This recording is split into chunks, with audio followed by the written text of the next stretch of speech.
Javier Espada García es delegado técnico comercial de Bioatlantis España y Portugal y nos viene a hablar, como veis, del uso de compuestos bioactivos naturales para mitigar el estrés oxidativo e incrementar el cuajado del aguacate. Javier, cuando quieras.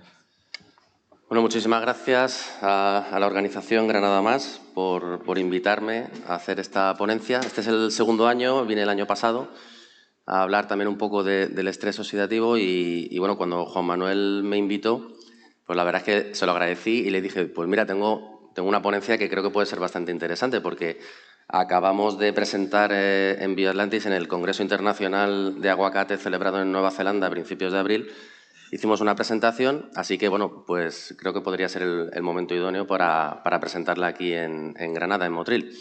Así que bueno, les voy a presentar, no se preocupen porque la he traducido prácticamente entera al español, con lo cual la podremos seguir sin ningún tipo de problema. Bueno, mi nombre es Javier Espada García, como ya ha comentado, soy el delegado técnico comercial de Bioatlantis. Simplemente una pequeña presentación de nuestra empresa, que probablemente muchos de ustedes no la conozcan.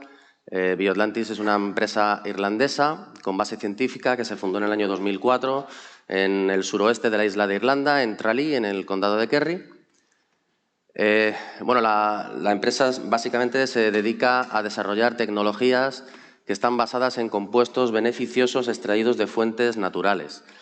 Estamos muy fuertemente centrados en investigación y desarrollo y, sobre todo, en la validación científica, en comprobar que todo lo que producimos realmente funciona y el por qué funciona. Actualmente, nuestra fábrica es la fábrica con mayor capacidad de extracción de compuestos naturales en todas las Islas Británicas y ya pues, estamos presentes en más de 35 países en todo el mundo con nuestros productos. Y bien, entrando dentro de lo que es la ponencia, hablamos de compuestos bioactivos. ¿Qué son los compuestos bioactivos? Pues los podemos definir como aquellos nutrientes o no nutrientes que se encuentran presentes dentro de los tejidos, bien animales o bien vegetales, y que pueden producir efectos fisiológicos más allá de sus propiedades nutricionales básicas. Normalmente siempre hablamos del NPK, de los microelementos, etcétera, ¿vale? como nutrientes, pero también existen otros compuestos que también se llaman metabolitos secundarios, ¿vale? Y que se incluyen pues, este tipo de compuestos, polifenoles, polisacáridos, flavonoides, ligninas, alcaloides, terpenoides y carotenoides.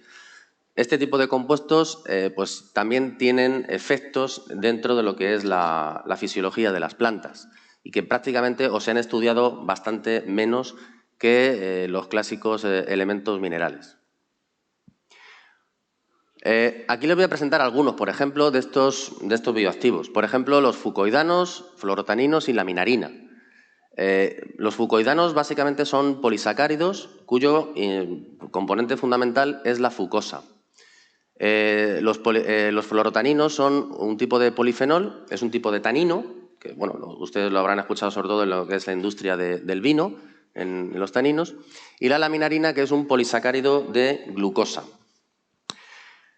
Este tipo de compuestos se han estudiado bastante dentro de lo que es la salud humana, por ejemplo, y así tenemos que los fucoidanos, por ejemplo, son anticancerígenos, reducen el colesterol, reducen también la presión arterial y son antivirales. Los fluorotaninos, en este caso, son antioxidantes, tienen efecto antiinflamatorio, anticancerígenos y antidiabéticos. La laminarina son antioxidantes, antimicrobianos, antifúngicos y también promueven la flora intestinal. Todo esto, digamos, un poco a nivel de la salud humana. ¿Y dónde se encuentran este tipo de bioactivos? Pues este tipo de bioactivos se encuentran fundamentalmente en las algas pardas, en las algas marinas pardas y, en el caso también de los fluorotaninos, en algunas algas de tipo rojas. Bueno, abajo tienen algunas fuentes donde se ha sacado esta información. En el caso de los fucoidanos, que es el compuesto quizás más interesante, ahí tienen una página web, la fucoidanlife.com, que si están interesados pueden entrar. Es un compuesto realmente muy interesante en el que, bueno, pues básicamente comentarles que comprar, digamos, el fucoidano puro es un producto bastante caro. hemos hablado de que este tipo de bioactivos se encuentran en las algas pardas. ¿Y estas algas dónde se encuentran a nivel mundial? Bueno, pues aquí tienen una lista de algunas de ellas, o las más importantes.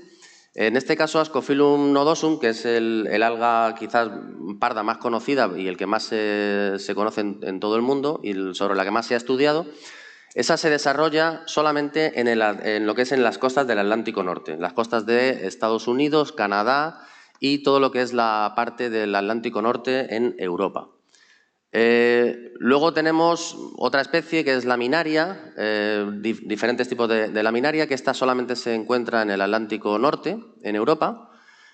Y luego hay otras especies, como por ejemplo Macrocystis, que son propias del Pacífico, y también la familia de Clonia, que se encuentra fundamentalmente en lo que es en el Índico.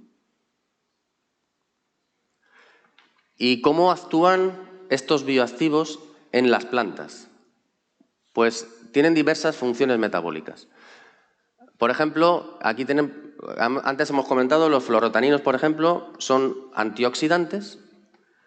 Los fucoidanos, dentro de lo que son las plantas, tienen un efecto que se conoce en inglés con el concepto de plant priming, que básicamente es la preparación, es como una especie de cebado molecular, la preparación de la planta frente al estrés. Luego nos encontramos, como hemos dicho también, hay laminarina, que tiene una función de elicitor, es decir, de formación de sustancias de defensa natural de las plantas, de formación de fitoalexinas. Y luego, pues quizás estos otros bioactivos que seguramente los habrán escuchado más, probablemente, como es el manitol, que es un osmoprotector, y el alginato o ácido algínico, que tienen una función de reducción de estrés y sobre todo porque el ácido algínico pues es una molécula muy higroscópica que acumula bastante cantidad de agua. Pero además de eso, este tipo de moléculas son muy efectivas en la modulación genética del metabolismo de las plantas. Es decir, que activan o, en este caso, reducen la producción, en este caso, de las especies reactivas de oxígeno, que aparecen en inglés con las siglas de ROS. Refuerzan la pared celular, la regulación de los canales de agua, ajustes estomáticos, sobre todo en el caso del estrés por sequía, la inducción de antioxidantes, activación de la fotosíntesis, mejora de la actividad meristemática y también un concepto que es la respuesta hormonal endógena. Respuesta hormonal endógena porque la mayoría de estos compuestos no contienen hormonas. Contrariamente a lo mejor a lo que alguna gente pueda pensar. La cantidad de hormonas que puedan llevar este tipo de compuestos es mínima, son trazas, igual que si ustedes hacen cualquier extracto de cualquier planta, ¿vale? Sin embargo, sí que es verdad que a nivel molecular hemos comprobado cómo hay una respuesta, una producción de hormonas naturales de manera endógena. Y centrando un poco más, antes o cada vez se está hablando más de lo que es el tema del estrés abiótico. Cualquier planta realmente, antes lo han comentado varios ponentes y yo creo que está a lo largo del día.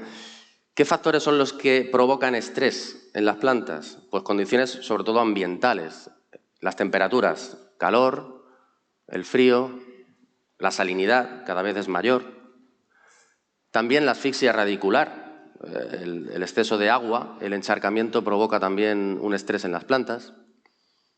La sequía, por supuesto, es quizás el más problemático de todos.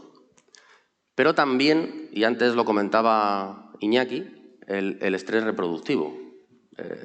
Creo que es la misma foto que ha usado antes Iñaki.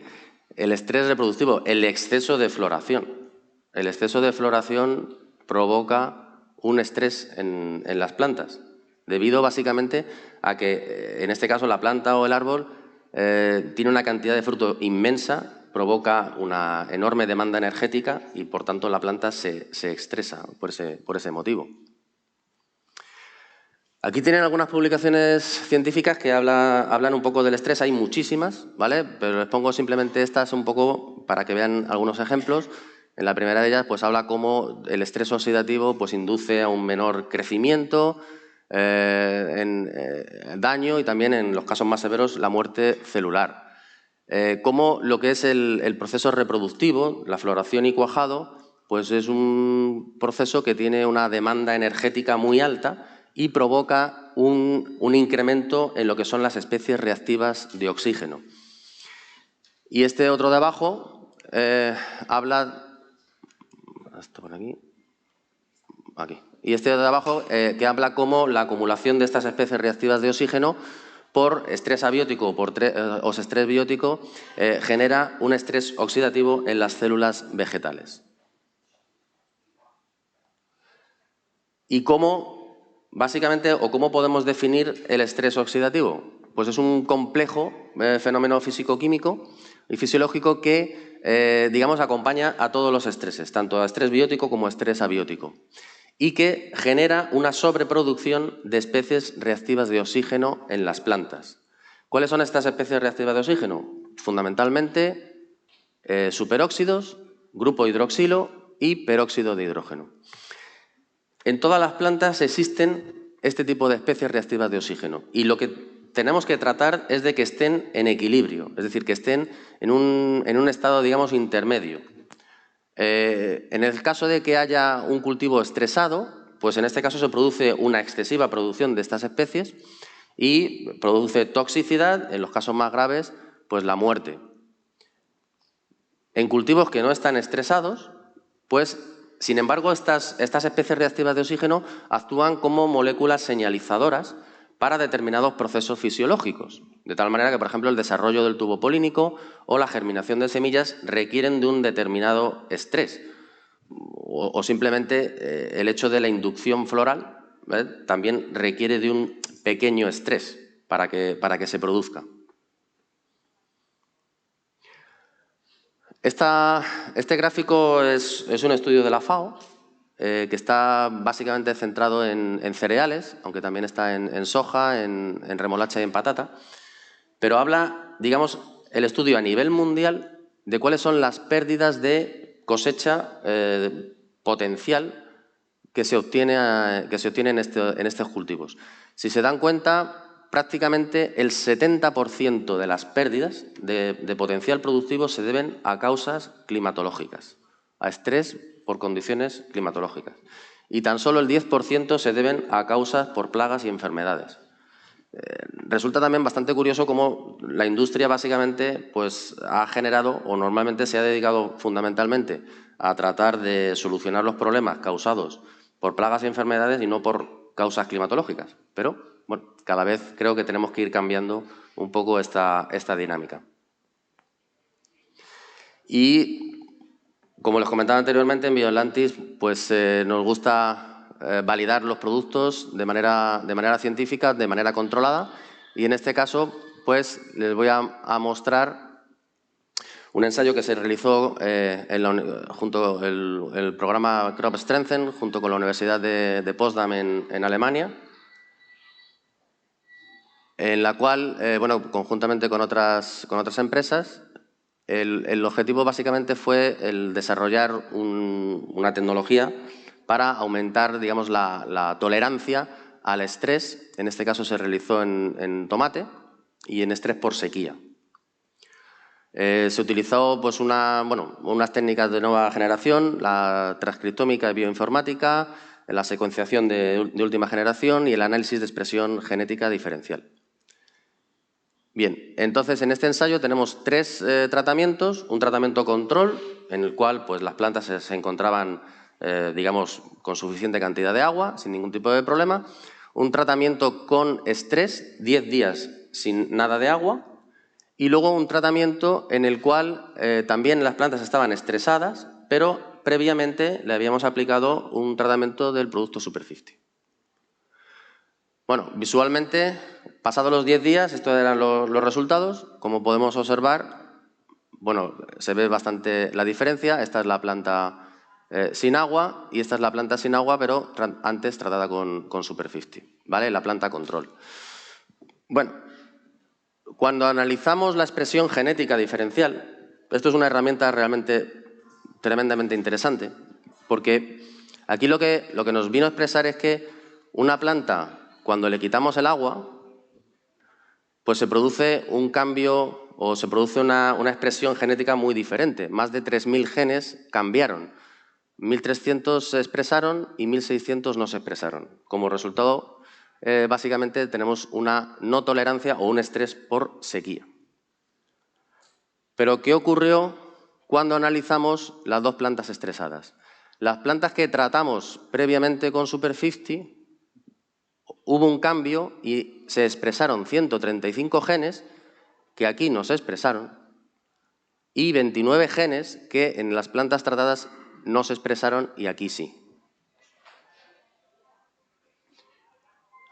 Cuando analizamos en este caso la acumulación de peróxido de hidrógeno, que era una de las especies reactivas de oxígeno, si nos damos cuenta, pues la que registró una mayor acumulación fue el tratamiento de estas plantas estresadas, y cuando analizamos en este caso el peróxido de hidrógeno en las plantas tratadas, con Super 50 se redujo un 21%. Fíjense también las plantas control como también existe peróxido de hidrógeno. En este caso analizamos también lo que es el daño celular. En este caso se hizo metiendo lo que son las hojas en agua destilada, se midió la conductividad. Lógicamente, por rotura celular, pues esos solutos que se encuentran en las células pasaron al agua destilada y, por tanto, aumentaron la conductividad. Es una medida, digamos, indirecta del daño celular. Aquí van a ver claramente cómo también el tratamiento con Super 50 redujo el daño celular en un 50% con respecto al tratamiento control. Y antes hablábamos de los genes que se habían expresado, de estos 135. Bueno, pues algunos de ellos, si se dan cuenta, aquí están codificados y estos pues son relacionados con la fotosíntesis, con el movimiento estomático, con el reforzamiento de las paredes celulares, con la detoxificación de las especies reactivas de oxígeno, esta es la ascorbato-peroxidasa, y con la regulación de los canales de agua. Es decir, que básicamente lo que se produjo fue una adaptación de la planta frente al estrés, en este caso mediante la expresión genética, y la planta estuvo, digamos, mucho más tolerante al estrés por sequía. En este otro ensayo se realizó, en este caso, con un herbicida, con paraquat, dentro también del programa, en plantas de Arabidopsis. Tenemos 4 tratamientos: un tratamiento testigo con agua, un tratamiento al que se le aplicó paraquat, un tratamiento al que se le aplicó paraquat pero antes Super 50 y un tratamiento solamente con Super 50. El paraquat, ¿y por qué lo hicimos aquí? Porque el paraquat ya lógicamente no se puede usar, pero el paraquat actuaba como un quemante, provocando una enorme cantidad de superóxidos de una de las especies reactivas de oxígeno, con lo cual oxidaba prácticamente las células y básicamente las secaba, ¿no? Entonces, al ser un daño oxidativo, queríamos ver cómo se comportaba en este caso el producto. Bueno, decir también que se hizo a dosis muy bajas para no matar las plantas, ¿vale? Se hizo a dosis pequeñas para provocar, digamos, daños, pero no matarlas y poder evaluarlo, si no, no íbamos a ver nada absolutamente. Bueno, a nivel visual no se aprecian grandes diferencias, aquí quizás tampoco demasiada, pero aquí se ve algo mejor. ¿Cómo se ve aquí en el tratamiento control con paraquat en azul marino? ¿Vale? Son lesiones, es muerte celular, cosa que no se observan en el resto apenas de los tratamientos. Y si miramos lo que son los valores de la expresión genética, fíjense, digamos, un poco, digamos, esa expresión genética en genes relacionados con la fotosíntesis, cómo es realmente muy superior en los tratamientos con respecto al control. Lo mismo ocurre con el metabolismo de los carbohidratos, se produjo una mayor acumulación también de carbohidratos. Lo que son genes relacionados con la detoxificación de las especies reactivas de oxígeno, también muy superior. Y por el contrario, aquellos genes que están relacionados con la autofagia, es decir, con la muerte celular, sin embargo, se redujeron con respecto a los testigos. Al final, bueno, pues la conclusión es que se redujo lo que es el daño en las hojas y en flores en un 98%. Y les voy a mostrar únicamente ya para ir terminando lo que es la validación en campo, en este caso en el cultivo de aguacate. en el cual bueno, pues llevamos trabajando también ya bastante tiempo. Este es un ensayo que ya el año pasado mostré algo del primer año de validación. Se ha seguido en un segundo año de validación y les voy a mostrar lo que son los resultados. Bueno, esto se hizo en Chile. El objetivo básicamente es evaluar, digamos, el cuajado y la producción en aguacate durante el periodo de floración y cuajado. Esto está hecho en esta finca, en Pocochay. Bueno, son plantas de hass sobre dusa. También decir que ellos utilizan aspersores como sistema de riego. Esta es la finca y esta es la parcela de ensayo. Algunas fotografías de la finca y la recolección. Bien, y aquí básicamente lo que son un poco la información del ensayo. Son 3 tratamientos, un tratamiento control, un tratamiento con un regulador de crecimiento, el uniconazol, es de la familia de los tiazoles, similar al paclobutrazol, un inhibidor de la síntesis de gibberelinas, que, bueno, evidentemente aquí ya no se puede utilizar, allí todavía en Chile lo siguen o lo pueden seguir utilizando. Simplemente comentarles que el objetivo básicamente del uniconazol o el paclobutrazol es recortar o digamos, hacer que los brotes apenas crezcan. Y digamos que todo lo que son los carbohidratos van dirigidos hacia el fruto para tratar de lograr un mayor cuajado de esos frutos. Ese tratamiento se realizó al inicio de la floración y el otro tratamiento fue con Super 50, 3 aplicaciones desde el inicio de la floración hasta el final de cuajado. Bueno, tenemos tanto la cosecha del 21 como la cosecha del 22 y con tratamiento de 8 repeticiones por cada uno de los tratamientos. Bien, en la cosecha del 2021, si se dan cuenta, bueno, pues en lo que se refiere a los datos de cuajado, en frutos por árbol, se obtuvo una mayor cantidad de frutos en los 2 tratamientos químicos con respecto al testigo. Digamos, fueron bastante significativos ese número de frutos por árbol. Si se dan cuenta, en el gráfico a la derecha, lo que es el calibre o el peso de los frutos, no se vio ningún tipo de diferencia, ¿vale? Los 3 tratamientos tuvieron prácticamente la misma media de peso de frutos, básicamente. Con lo cual, realmente, podemos observar que lo que son los datos de cosecha finales, pues ahí los tienen. Este es un año de alta carga y prácticamente, bueno, pues los resultados con respecto al testigo pues son verdaderamente muy altos. No hubo mucha diferencia del tratamiento con Super 50 al de uniconazol, lo cual es bastante interesante, pero sí que lo hubo en este caso frente al testigo. Si analizamos lo que son los datos económicos, que esto es lo que importa, al fin y al cabo, y vemos, bueno, están en dólares, pero bueno, básicamente es como si fuera en euros por el cambio. Fíjense ustedes lo que son los datos económicos y lo que nosotros llamamos el retorno a la inversión, el ROI, el retorno a la inversión. Básicamente, con el tratamiento con uniconazol, digamos que el retorno a la inversión fue de $16 por dólar invertido. Pero en el caso del tratamiento con Super 50 fue de 101. O sea, digamos que el tratamiento pues, compensó mucho con creces la inversión efectuada. ¿Y qué pasó el año pasado en este segundo año 2022? Este es un año de menor carga, un año más, digamos, off, ¿vale? En el cual observamos el cuajado de frutos. Aquí en este segundo año, sin embargo, el tratamiento con uniconazol no tuvo diferencias significativas con respecto al testigo. Primero, decir que en este caso el cuajado fue inferior al del año pasado, como están observando, pero el tratamiento con Super 50 sí que varió y fue mayor que el resto de los otros 2 tratamientos. Si nos fijamos a la derecha en lo que es el tamaño o el peso del fruto, si se dan cuenta, el peso del fruto es ligeramente superior al del año pasado, por encima de los 250 gramos de media, y no hubo diferencias significativas entre los tratamientos. lo cual es bastante interesante teniendo en cuenta que en el caso de Super 50 la mayor carga de frutos pues no vio reducido lo que es el tamaño o el peso de los mismos.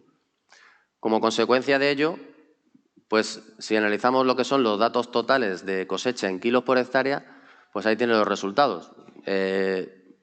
Sigue siendo bastante superior, en este caso el tratamiento con Super 50, prácticamente 4.000 kilos por hectárea con respecto al testigo. En el caso, o analizando los datos en este caso económicos, nos fijamos que ya, por ejemplo, el tratamiento con un iconazol, el retorno a la inversión fue cero. ¿Por qué? Porque prácticamente, digamos, lo poquito de más cosecha que habían tenido se lo come el gasto del producto. Es un producto bastante caro, fíjense ustedes, estamos hablando de 420 euros, o sea, 420 dólares por hectárea el tratamiento, lo cual, en este caso, pues no compensó el coste de aplicación. Sin embargo, en el caso del tratamiento con Super 50, pues seguimos teniendo un retorno altísimo de 1 a 70. Y básicamente, bueno, como conclusión final, en estos 2 años de estudio, lo que hemos visto es que hay un incremento de cosecha de un 31% de cosecha acumulada entre los 2 años frente al testigo y que el retorno a la inversión en los 2 años viene a ser alrededor de 85 euros por euro invertido. Y bueno, sin más, muchísimas gracias y si tienen cualquier pregunta, pues estoy a su disposición.